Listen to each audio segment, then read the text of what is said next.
رات کی تنہائی میں اللہ سے دعائیں مانگنا پھر بھی قبول نہ ہونا، یہاں تک کہ تھک جانا، ٹوٹ جانا کہ اللہ اب تو امید بھی ٹوٹتی دکھائی دے رہی ہے۔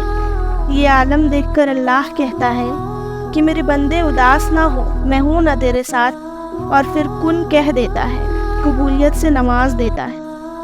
کیا پتہ تمہارے نصیب میں وہی لکھا ہو جو تم دعا میں مانگ رہے ہو؟ تو بس مایوس نہ ہو اور رب سے مانگتے رہو، وہ عنقریب تمہیں عطا کر ہی دے گا۔ ابھی تو وہ دن بھی آنا ہے انشاءاللہ جب تم اپنی ہر دعا قبول ہوتے دیکھو گے۔ اچھے لوگوں کو اللہ آزمائش میں ڈالتا ہے لیکن ساتھ کبھی نہیں چھوڑتا۔